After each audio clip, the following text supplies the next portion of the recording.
Hi friends, ಪ್ರತಿದಿನ ಅಡುಗೆಗೆ ಸ್ವಾಗತ. ನಾನಿವತ್ತು ಡಾಬಾ ಸ್ಟೈಲ್ನಲ್ಲಿ ಟೀ ಮಾಡ್ತಾ ಇದ್ದೀನಿ. ಮೊದಲಿಗೆ ಒಂದು ಪಾತ್ರೆನ ಬಿಸಿಟ್ಟಿದ್ದೀನಿ. ಇದರಲ್ಲಿ ಒಂದು 1/4 ಕಪ್ ನೀರನ್ನ ಹಾಕ್ತಾ ಇದ್ದೀನಿ. ಇದೇ ಕಪ್ನಿಂದ 1 ಕಪ್ ಹಾಲನ್ನ ಹಾಕಿ, ನೀರು ಚೆನ್ನಾಗಿ ಕುದಿಬೇಕು. ಹಾಲು ಚೆನ್ನಾಗಿ ಕುದಿಯುವಾಗ ಟೀ ಪುಡಿ ಹಾಕೋದ್ರಿಂದ ಟೇಸ್ಟ್ ಚೆನ್ನಾಗಿ ಬರುತ್ತೆ, ಕಲರ್ ಕೂಡ ಚೆನ್ನಾಗಿ ಬರುತ್ತೆ.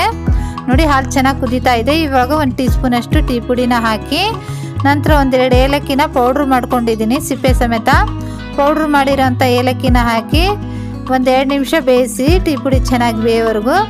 ನೋಡಿ, 2 ನಿಮಿಷ ಬೇಯಿಸಿದ್ದೀನಿ. ಚೆನ್ನಾಗಿ ಕಲರ್ ಕೂಡ ಬಂದಿದೆ, ಚೆನ್ನಾಗಿ ಬೆಂದಿದೆ. ಇಷ್ಟಾದ ನಂತರ 1-2 ಟೀ ಸ್ಪೂನಷ್ಟು ಸಕ್ಕರೆನ ಹಾಕಿ 1 ನಿಮಿಷ ಬೇಯಿಸಿ. ನಿಮಗೆ ಸಿಹಿ ಜಾಸ್ತಿ ಬೇಕಾದರೆ ಸ್ವಲ್ಪ ಸಕ್ಕರೆನ ಜಾಸ್ತಿ ಹಾಕ್ಕೊಳ್ಳಿ. ನೋಡಿ, 1 ನಿಮಿಷ ಬೇಯಿಸಿದ್ದೀನಿ. ಇಷ್ಟಾದರೆ ಸಾಕು. ಗ್ಯಾಸ್ನ ಆಫ್ ಮಾಡಿ ಸೋಸಿ. ನಾವು ಡಾಬಾದಲ್ಲಿ ಹೋಗಿ ಕುಡಿತೀವಲ್ವ, ಅದೇ ಥರ ಟೇಸ್ಟ್ ಇರುತ್ತೆ. ಒಂದ್ಸಲ ಖಂಡಿತ ಮಾಡಿ ನೋಡಿ. ನೀವು ಮಾಡಿದರೆ ಪದೇ ಪದೇ ಇದೇ ಥರ ಮಾಡ್ತೀರಾ. ಅಷ್ಟು ರುಚಿಯಾಗಿರುವಂಥ ಈ ಟೀನ ಖಂಡಿತ ಟ್ರೈ ಮಾಡಿ. ಈ ರೆಸಿಪಿ ಇಷ್ಟವಾದರೆ ಲೈಕ್ ಮಾಡಿ.